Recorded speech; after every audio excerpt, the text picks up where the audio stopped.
Welcome back મિત્રો। આપણે unit 1 શરૂ કરેલું ઇકોમાં, એમાં આપણે સૌથી પહેલાં પારિભાષિક શબ્દો, ત્યારબાદ આકૃતિ અને આલેખનો અર્થશાસ્ત્રમાં અર્થ જોયેલો। હવે મિત્રો આગળ વધીએ તો અર્થશાસ્ત્રમાં આકૃતિ અને આલેખનું મહત્ત્વ, આકૃતિ અને આલેખનું અર્થશાસ્ત્રમાં શું મહત્ત્વ। તો મિત્રો વારંવાર પૂછાતો પ્રશ્ન છે, બોર્ડમાં વારંવાર પૂછાતો પ્રશ્ન, અટપટી બાબતોની સરળ રજૂઆત, અટપટી બાબતોની સરળ રજૂઆત। સેકન્ડ, જુદા જુદા વર્ષોના વલણો। તો મિત્રો અલગ અલગ વર્ષોમાં કોઈ ચોક્કસ સમયે ભાવો ઘટતા હોય, વધતા હોય, કોઈ ચોક્કસ સમયે પુરવઠો વધતો હોય, બરાબર। તો એ આપણે આકૃતિ અને આલેખ ઉપરથી અનેક વર્ષોની એક જ પેટર્ન જોઈને એવી રીતે બિઝનેસ કે ગવર્મેન્ટ પોલિસીને ગોઠવી શકીએ। જુદા જુદા વર્ષોના છેલ્લા 3 વર્ષના કે 30 વર્ષના વલણ જો આપણે રિસર્ચ કરવા માટે વાંચવા જઈએ તો ઘણું અઘરું પડે, પણ 30 વર્ષની દરેક વર્ષની એક લેખે આકૃતિ કે એક જ આલેખમાં 30 વર્ષને જોઈ લો, સમજાઈ જાય। થર્ડ, વિવિધ ક્ષેત્રોમાં થતા ફેરફારોની સરળ સમજૂતી। અર્થતંત્રના અલગ અલગ ક્ષેત્રોમાં કેવા ફેરફાર થઈ રહ્યા છે તે જો લખીને બોલીને સમજાવવામાં આવે તો બોલનાર કે લખનાર પણ બધી જ બાબતો આવરી લઈ ન શકે તેવું બને, અને એ જ રીતે સાંભળનાર કે વાંચનાર પણ બધું જ સાંભળી લીધા પછી કે વાંચી લીધા પછી ગ્રહણ શક્તિના અભાવે પૂરેપૂરું રિટેન યાદ ન રાખી શકે એવું પણ બને। તો વિવિધ ક્ષેત્રોમાં થતા ફેરફારોની સરળ સમજૂતી જો એને આકૃતિ રૂપે દર્શાવવામાં આવે તો ક્યારે થોડું વધ્યું, ક્યારે વધારે વધ્યું, ક્યારે ઘટ્યું, બધું જ સરળ રીતે સમજાઈ જાય। વર્ગો, પ્રદેશો અને ક્ષેત્રોની જુદા જુદા સમયગાળામાં સરખામણી। 2 વર્ગ, 2 પ્રદેશ કે 2 ક્ષેત્રો, સ્ટીલના ઉત્પાદનનું ક્ષેત્ર, પ્લાસ્ટિકના ઉત્પાદનનું ક્ષેત્ર, 2 પ્રદેશ, ગુજરાત કે મધ્યપ્રદેશ, 2 વર્ગ, અમીર વર્ગ, ગરીબ વર્ગ, યુરોપિયન દેશ, અમેરિકન દેશ, એશિયન દેશ, આની સરખામણી, અને એ પણ જુદા જુદા સમયગાળામાં। તો આવી બધી કોમ્પ્લિકેટેડ બાબતો ગૂંચવણભરી બની જાય, પરંતુ આકૃતિને આલેખ વડે ખૂબ જ સરળ રીતે સરખામણી થઈ શકે। લખવા વાંચવાના સમયની બચત। આર્થિક માહિતીને લખીને કે વાંચીને રજૂ કરવામાં આવે તો એમાં જે સમય જાય, એક સ્ટીલના ક્ષેત્ર અને પ્લાસ્ટિકના ક્ષેત્રની સરખામણી, હમણાં જે આપણે એક્ઝામ્પલ લીધું એની જ વાત કરીએ તો બંનેની 100 પેજીસ ભરીને રિપોર્ટ તૈયાર થાય, એ 200 પેજ વાંચવાથી જે માહિતી કદાચ મગજ કોમ્પ્રાઇઝ ન કરી શકે એ બધી જ માહિતી આકૃતિને આલેખથી આંખ સામે સરળતાથી સમજી શકાય, બરાબર। તો લખવા વાંચવાના સમયની બચત। અર્થશાસ્ત્રના અઘરા સિદ્ધાંતોની સરળ સમજૂતી। તો મિત્રો આપણે 11મા ધોરણમાં શીખ્યા માંગની મૂલ્ય સાપેક્ષતા। તો એ આકૃતિ વગર માત્ર સમજાવવામાં આવે તો બહુ લાંબો સમય માણસ યાદ રાખી શકે નહીં, બિઝનેસમાં એનો ઉપયોગ કરી શકે નહીં, પરંતુ એ જ સિદ્ધાંતને આકૃતિ વડે ખૂબ જ સરળતાથી આપણે સમજી શક્યા. તો અર્થશાસ્ત્રમાં આકૃતિ અને આલેખનું મહત્ત્વ, એમાં અટપટી બાબતોની સરળ રજૂઆત, જુદા જુદા વર્ષોના વલણો, વિવિધ ક્ષેત્રોમાં થતા ફેરફારોની સરળ સમજૂતી, વર્ગો, પ્રદેશો અને ક્ષેત્રોની જુદા જુદા સમયગાળામાં સરખામણી, લખવા વાંચવાના સમયની બચત, અર્થશાસ્ત્રના અઘરા સિદ્ધાંતોની સરળ સમજૂતી. હવે મિત્રો, નેક્સ્ટ ટોપિક,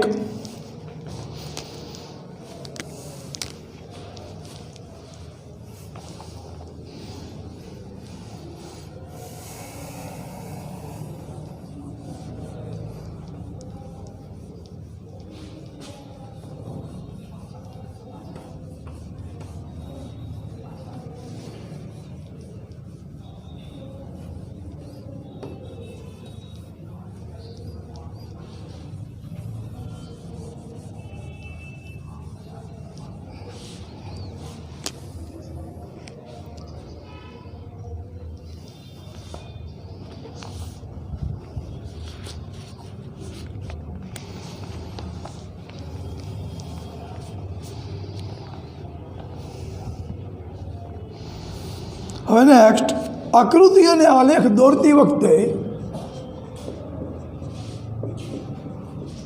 આકૃતિ અને આલેખ દોરતી વખતે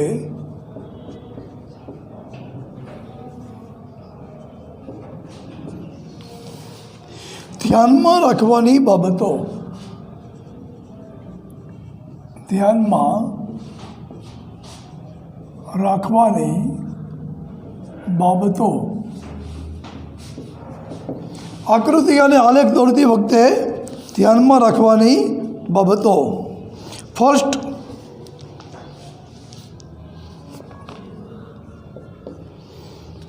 યોગ્ય પ્રકારની પસંદગી, યોગ્ય પ્રકારની પસંદગી.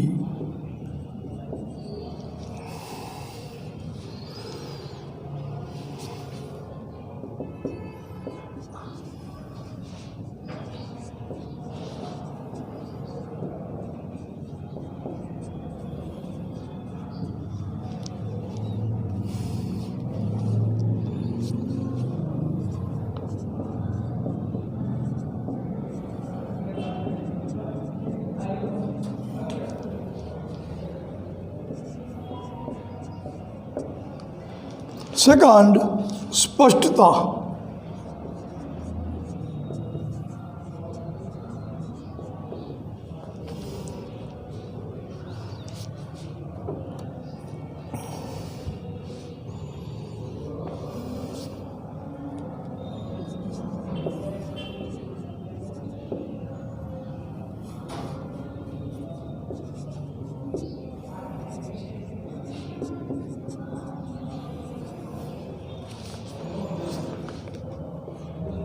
થર્ડ, યોગ્ય સ્કેલ માપ.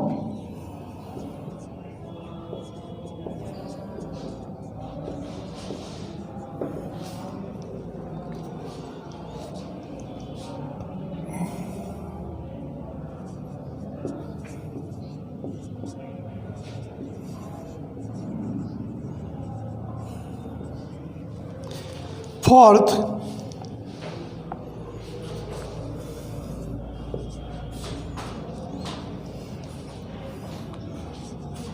બંને ધરી OX અને OY.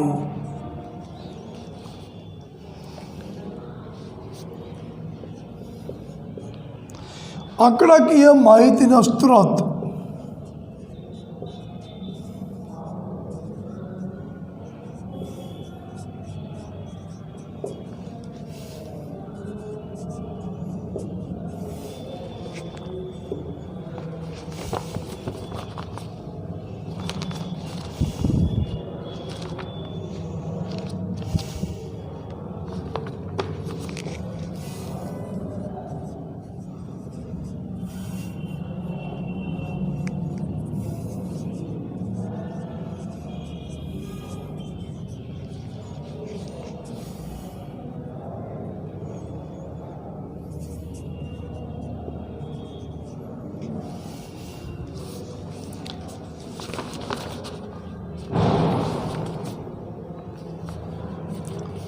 સિક્સ્થ,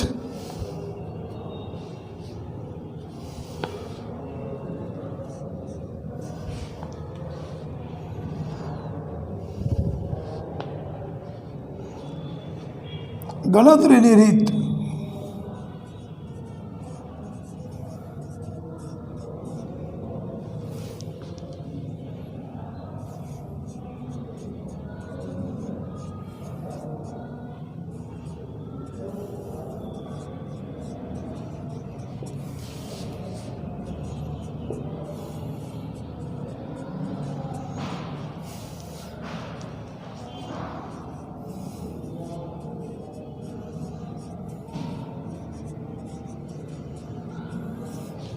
મિત્રો, આકૃતિ કે આલેખ દોરતી વખતે ધ્યાનમાં રાખવાની બાબતો.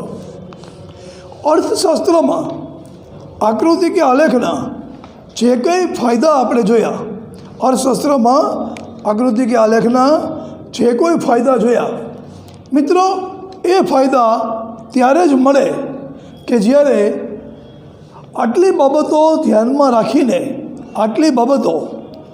રાખીને આપણે આકૃતિ કે આલેખ દોરેલા હોય. ફર્સ્ટ, યોગ્ય પ્રકારની પસંદગી. કેવા પ્રકારની આકૃતિ પસંદ કરવી? માહિતીને અનુકૂળ પ્રકાર હોવો જોઈએ. જેમ કે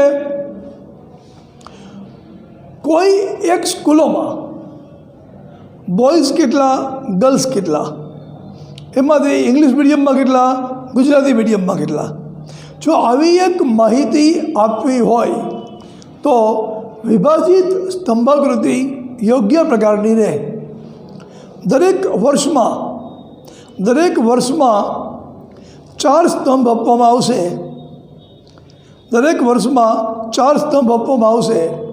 ગર્લ્સ અને બોયઝ 2 સ્તંભ. ગર્લ્સમાં ઇંગ્લિશ મીડિયમ, ગુજરાતી મીડિયમ. બોયઝમાં ઇંગ્લિશ મીડિયમ, ગુજરાતી મીડિયમ. વર્ષ એક જ, સ્તંભ 4. બીજું વર્ષ 4 સ્તંભ. તો અહીંયા વિભાજિત સ્તંભાકૃતિ યોગ્ય પ્રકાર કહેવાય.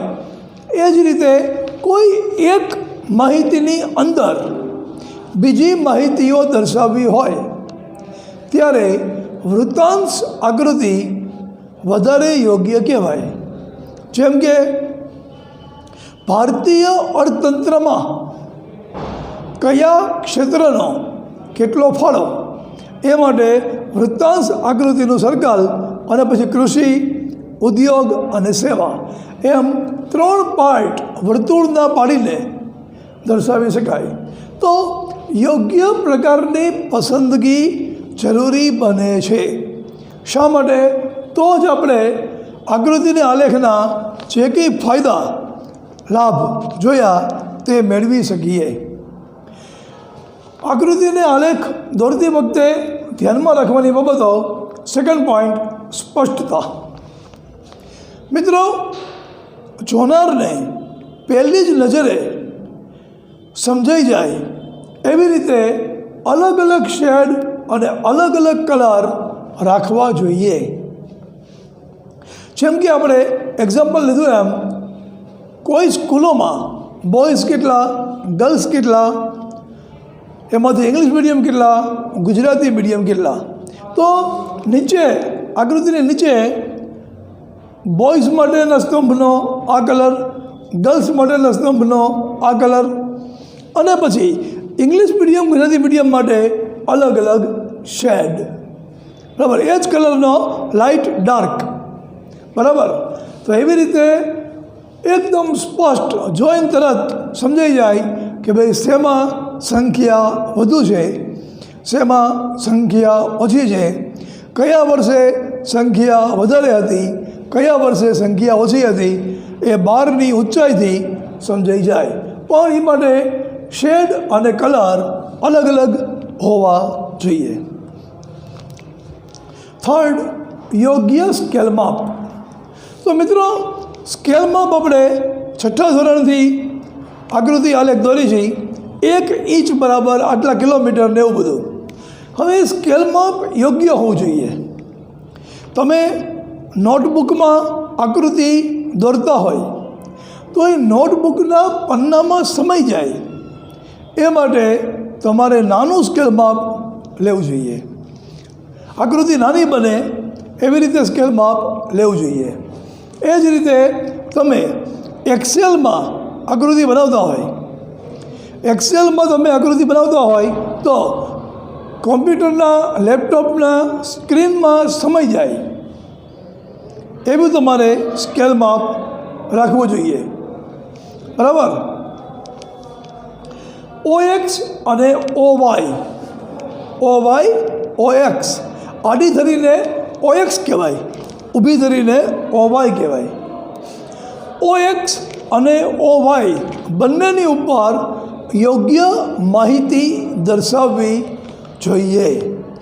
OX અને OY બંનેની ઉપર યોગ્ય માહિતી દર્શાવવી જોઈએ. આપણે નાના ધોરણથી શીખીએ છીએ કે જે વસ્તુઓ બદલાતી રહેતી હોય OY ઉપર, સ્થિર રહેતી હોય OX ઉપર. પછી આંકડાકીય માહિતીનો સ્ત્રોત. બરાબર. તો દરેક આકૃતિની સાથે અનુસૂચિ હોવી જોઈએ.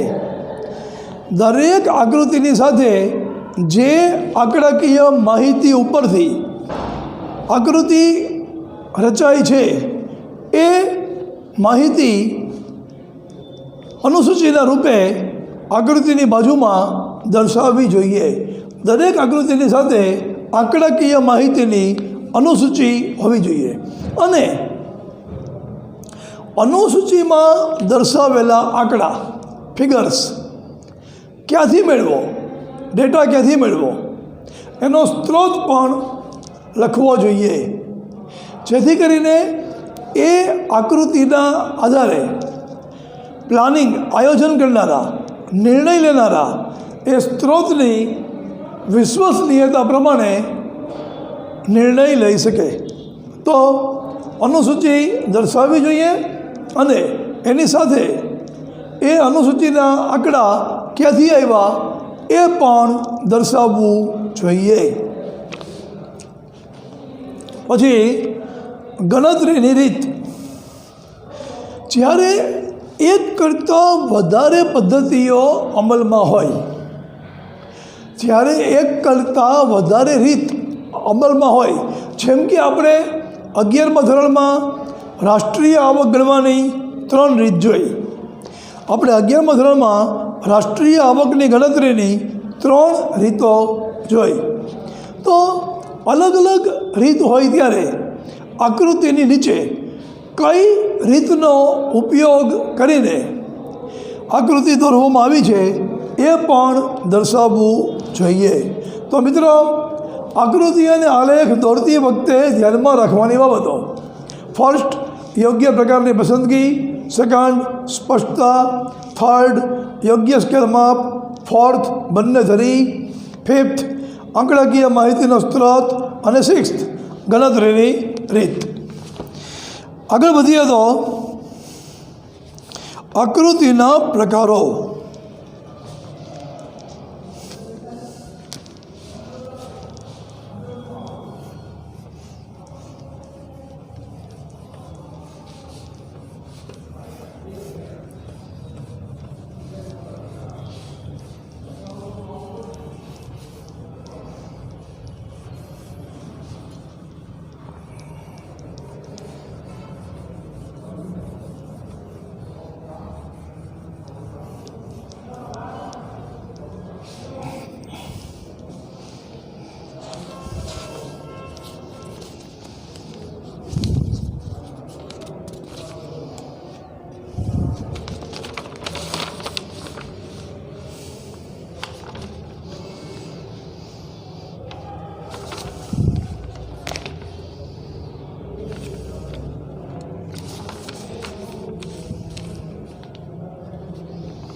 જો મિત્રો પેજ નંબર 3 ઉપર આકૃતિના પ્રકારો.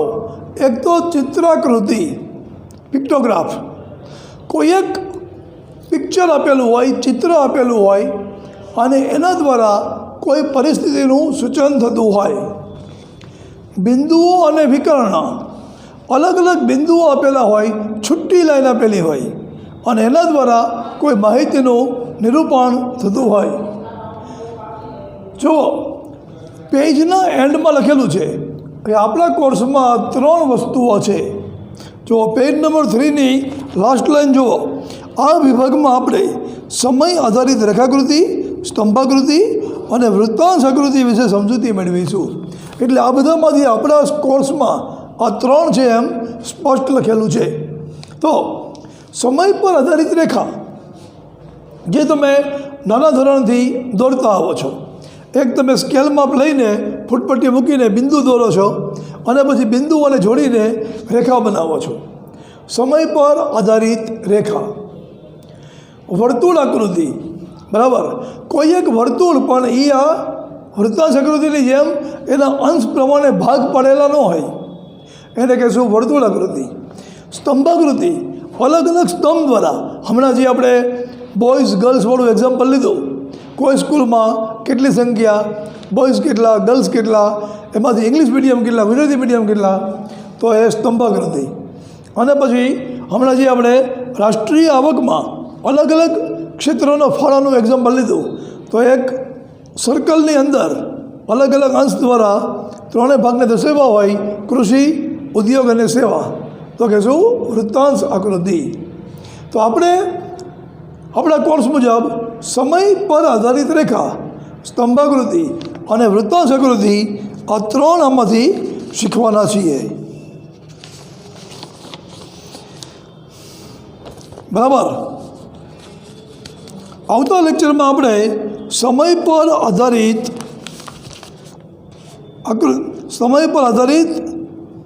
રેખા આકૃતિ એ શીખશું. આવતા ચેપ્ટરમાં સમય પર આધારિત રેખા આકૃતિ. Okay, thank you very much. We shall meet in next lecture.